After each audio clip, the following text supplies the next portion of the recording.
Welcome to the Voiceover Gurus podcast.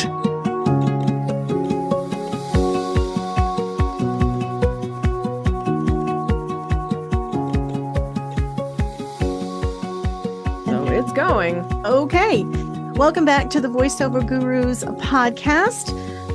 In my effort to continually showcase new talent who have been on the scene, even a year, 2 years, whatever, I always find that their journeys are extremely informative for the rest of you and us and me too, because I like to hear how people are starting out. Today, though, I'm lucky enough to have one of our students, and I've known you for a couple years now, and I want to say hello, everybody, to Erin Cox. Yeah. Hey, Linda, what's up? Yeah, you've been studying with the Gurus for a while. You've been part of our lives for a while.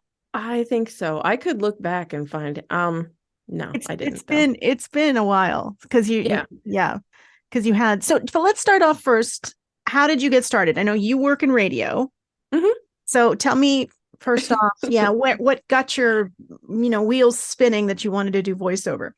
For voice, well, I guess I've always kind of thought about it. I didn't realize, well, okay. When I was in the Navy, I guess I ordered a book about voiceover that I just found. And I meant to bring it in here so I could tell you what it is, but my day got derailed. So I guess I've always sort of been interested in it. Uh-huh. And then I went to Connecticut School of Broadcasting, and one of the reasons is they also do like a little voiceover, like basic voiceover technique there. And they tell you like the gist and everything. And then I just kind of forgot about that for a while and focused more on radio. And then, every once in a while I get you should do voiceover. They really liked your commercial, blah, blah, blah, that kind of thing. Sorry, a bunch of alerts coming up. Okay. So, and then, so it's kind of radio's fault, as Blame radio. Yeah, I was getting my little room up here all set up. I was gonna voice track something, and it ended up not working out for whatever reason. And I was like, well, I have a microphone and I'm already set up. And I just Googled voiceover websites, and the obvious you were ones already popped set up at home because you were going to do voice tracking at home. Yeah, ended up not doing that. Well, explain for folks that don't know, what is voice tracking? Oh, voice tracking is when, when you're listening to radio, it's the parts between the songs usually, or after the commercials, or sometimes they're like, sometimes they have live reads of ads in there too. So you can do it ahead of time, and it is just a wave, it is just a sound file. So they just slide it in there in between the songs or the spots or whatever. So it's pre-recorded breaks. Yeah. Mm-hmm. Just little short ones. So, just give you more freedom as a radio person. And we ended up not even doing that. We had to do it live. We had to do it live in the old days. There was no pre-recording anything. I know. I've heard of that. Yeah, that's old school. So, okay. So then you set everything up at home thinking, well, I'm going to be voice tracking from here. And then it was just a natural transition, right? Yeah. The voice tracking didn't happen. And I was like, well, I know basics of voiceover. So I thought, so, I just I jumped out of pay to play, didn't really, do very well until I got some coaching. I think I got like one before I came to you guys. And then, which pay to play did you get on? Voices. Mm-hmm. How many auditions do you think you did? Oh, quite a few, but I don't know now. Well, first, it's kind of radio's fault. I was recording in stereo, and then once you have like your thing with the voices person, they're like, yeah, you don't need to do stereo. You can just do mono. So that's a common mistake. Yeah. Mm-hmm. Yeah. But I don't know. Yeah, the first one I got, it was a bright, happy pet spot, which, makes sense. But I think then I used that money to probably do a workshop. I did a workout with you guys first. Okay. I think. Yeah. After finding y'all on the podcast. And then I was like, okay, I'm going to make some money to get some coaching. And then that's how that went. And yeah. That's awesome. That's awesome. So how long ago was that then? It was, I auditioned a while before I got one on there. Was this pre-pandemic? Yeah, I think it was summer before pandemic, fall before. Mm-hmm. That sounds about right. It's kind of sad Nice. that's what we base our timing on. I'm like, Yeah. did this happen before the pandemic or after the pandemic? Yeah, I was like, was it 2019 or 2020? I think it was 2019. Yeah. But Yeah, that sounds you're right. currently balancing still. You're a program director. You have actual responsibilities in addition to right? Yeah. I'm at the radio station 7 to 3 o'clock. And then weekends and then sports, and we have random other events here and there.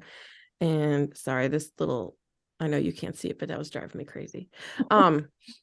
So yeah, sometimes it's a lot to balance because radio is very seasonal. Like sometimes it's very quiet and sometimes it's like and it tends to a lot of the times it works. Like right now it's kind of quiet in both, but seems like fall and winter they both ramp up, But you have sports that you broadcast, right? Local? Right. Yes, very local. Okay, because I never worked for a station that broadcast local things. So it was always the same thing. Like there was no seasons. It was just the same thing. Oh, okay. Yeah. So for you, it's different though, because now where are you located? Northern Minnesota. Oh, the Lake Country, which most people seem to know someone who is here, come up here or whatever. So really? Like the resorter area. So that's another reason it's seasonal, because we're just at the end of tourist season, and then it'll flare up again, and then it'll go down, and then it'll flare up again, and then they'll be gone for like 3 months, and then they'll all be here again, which is great. Yay. Yeah. So you get busy for a little while, and then that's when you have to balance everything. Yeah. Gets a little kooky around Christmas. Yeah. Which, radio stations at Christmas are already pretty goofy. Right. So now, how many hours a day do you think you put into voiceover between auditioning and editing and sessions?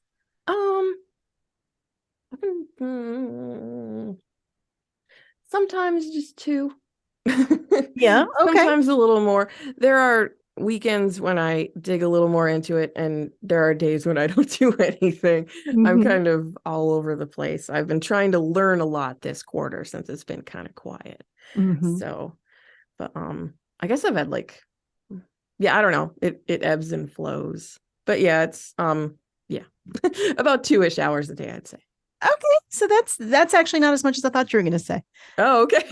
Sorry. No judging. No judging. That's not counting listening to podcasts and thinking about stuff. That counts too, right, Linda? About what I'm going to have for dinner. Yeah. And then another 15 minutes wondering if I should have a snack. Everything I'm telling you is food based. Okay, so now, do you have a moment where you did a voiceover and you thought, wow, I can do this. This is something that could be viable to make some money? I don't know. I was supposed to be ready for that question. But okay. I guess in one of the workouts, there was some read that I did, and you guys didn't have that much to say about it. And I was like, okay, maybe I'm not horrible. No coaching is good. Yeah, that means that we have no direction for you. It means you nailed it. Yeah. And is that or it's so bad? No, I'm kidding. Anyway, what were you saying? Is that truly when you think that you realized, I think I can do this? Well, I think the hard part for me was I thought that this is going to sound mean, but before I worked at a chamber, I thought business people all had everything under control all the time and were super duper smart, everything. Business owners? Yeah. Entrepreneurs, whatever you want to call them. And then I don't know why I thought they were so much more special. I know that's not the way to say it than anybody else. Right. But then I was like, people who own businesses, they're not all, there are ones that are super duper masterminds and have everything on track and plans on plans on plans. But I was like, I can do this. So it was more about getting the website together and getting all that stuff going, that I was more like, I don't know, what, say I can do stuff? That's crazy. So what do you think has been the most difficult aspect of becoming a voiceover actor? Probably like the time management part. Yeah. You find that to be the most difficult thing? Yeah. And also just so, I mean, since it's going to be a podcast, I mean, I do put an hour to 2-ish hours in it a day, but I'm lucky because, well, no, I mean, there are a lot of things I don't have to deal with scheduling around. We'll just put it that way. I mean, I don't have like kids to deal with, and my husband works in the evening, so I have a little more time to myself than some people. So if anybody's like, oh, I feel bad because I can't do that, like I don't want anybody to feel that way. So hey, time management, I'm sure your life is still full of things that you have to do and responsibilities. Well, yeah, and then like the more you do, the more you have to do, right? Like you get a new demo done, then you gotta update everything, and then you gotta retell everybody you just talked to. You got to keep nice records to know who you reached out to, who you didn't reach out to, who you yeah, that's a very important thing. Update every profile you have, or you kind of forgot you had. Like my 1, 2, 3 is a little lacking, but that's so it's like promotional maintenance you have to do. Kind of, yeah. And then you add onto that all the auditioning and the networking. I'm not so totally in a lot of groups, but there's people I keep track of, I mean, people I talk to here and there, not that many, but and then throwing a workshop here and there, and you're like, wow, what did I do this week? Where'd my day go? Where did my week go? I know. Yeah. So interesting. So yeah, okay, I can totally understand how time management would be up there, especially because you're still holding down basically a full-time job. You're not, it's not like you're doing part-time. You've got a big job. Yeah. With a lot of responsibilities, the station and everything else too. Is your goal to do voiceover full-time? No, maybe not. I think so, but I don't know when that's going to happen. I mean, not everybody has that goal. I think people assume that that's everybody's goal, and maybe it isn't. Maybe if you enjoy being in radio. Yeah, I do most days. It has a lot of the fun things that are also in voiceover. No, I mean, so some days I try to enjoy being a part-time voiceover person, because I mean, obviously, you get auditions from agents. If they fit you, you got to do those. But there's other times I look at pay-to-plays or whatever, and I'm just like, I'm not feeling any of this. Whereas if I was a full-time, I'd be like, no, I gotta, I gotta feel it. I gotta do stuff that actually fits me, whether I, am feeling it today or not. So you're a little more selective because you're not desperate. Yeah, I don't have as much time also to audition. Okay, gotcha. So you're but yeah, it's kind of both. And then I try to remind myself, well, that's a good part. If you're full-time, you wouldn't have this. Yeah. Well, you have mastered something that a lot of people have difficulty with at work in radio, and that is being able to do the conversational read and not sound like you're like you're on the air. And that's the biggest challenge for a lot of people in radio. And I think, to your credit, you've done a lot of hard work working on that. Well, that actually, we kind of skipped past. I guess that was probably like my first challenge, was notching down the radio enthusiasm, because I was also, that's my dog in the background. When I was in Orlando, there was like major market, hey, what's up, Erin here on blah blah blah blah blah blah blah, very excited all the time. And at least the station here, we are a little more conversational, but I still do the grocery store reads and the this gas station is very excited to tell you about the thing, But you're able to turn that off and transition into authenticity, which is what we get mostly for our auditions. Yeah, lots of find the emotion, or don't be, or what do they all say? Sales but not salesy. Non-announcer. Non-announcer, sales but not salesy. What the heck is that, right? Yeah, that's the hard part. And then, can we hear the smile? And, like you guys would just be like, okay, flatten it out.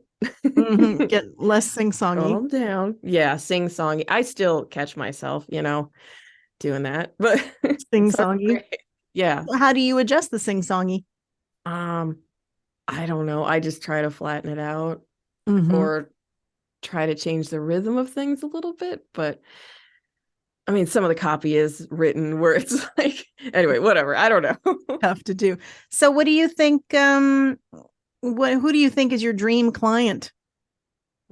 You have an aspiration? Do you see a client go, I want a voice for them? I want to be a voice for them.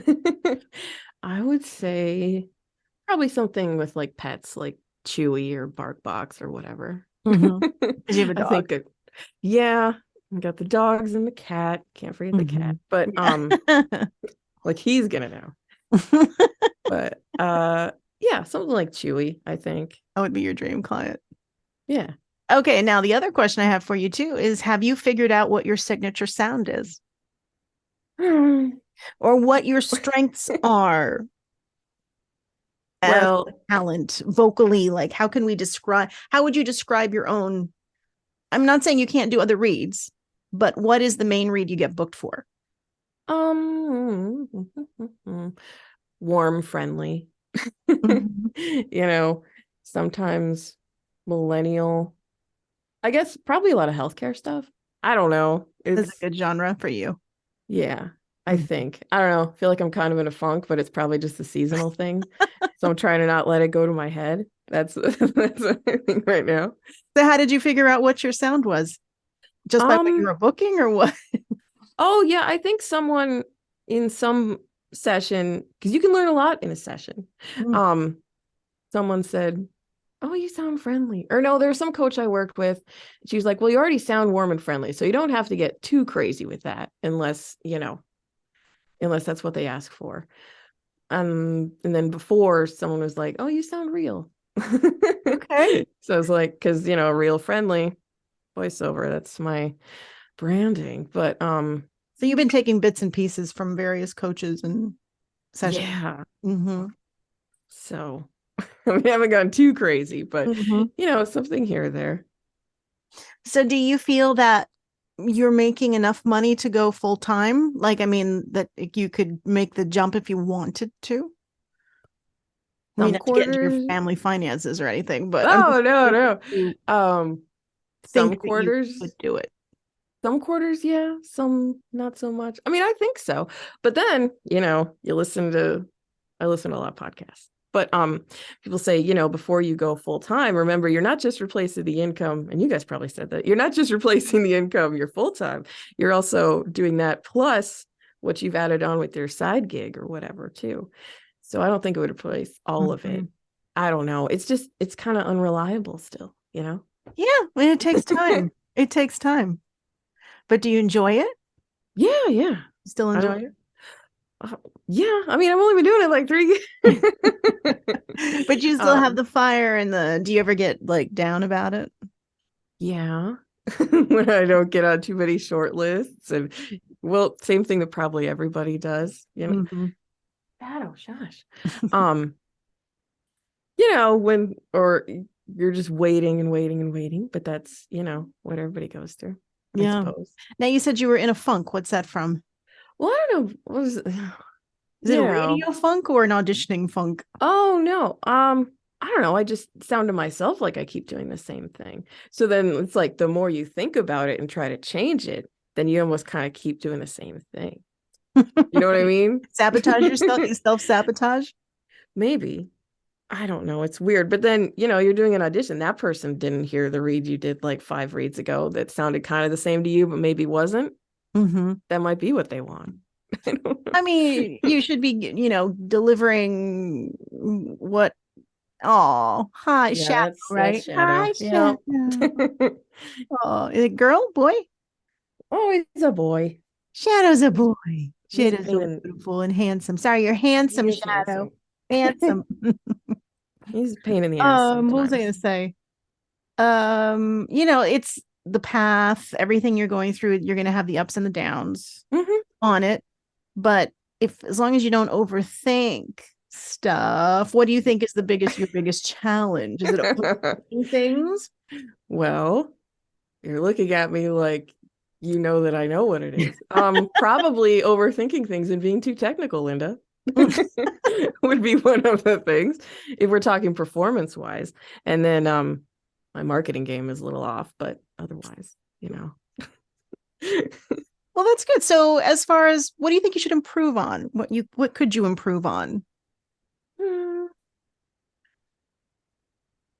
Should probably, well, I don't, that's a good question. I don't know. Think about that. So you don't have like a goal where you're like, oh, I want to be the voice of something other than you mentioned the Chewy and the pet stuff. But you have any other aspirations as a voice talent? I don't know. I'm sorry, Linda.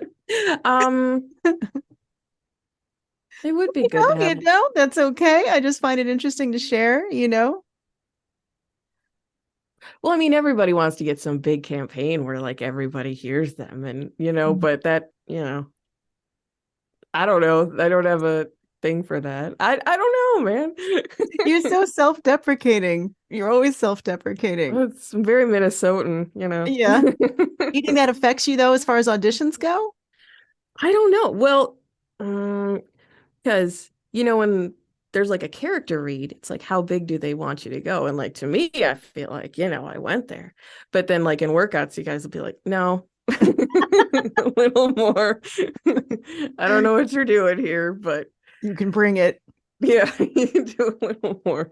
But so I don't know. It's weird because probably everybody does this, but you see an audition, you think you know what they're asking for, and maybe you have a little take on it. So then you do it, and sometimes, boom, you get it. Awesome. Other times, nothing. Mm-hmm.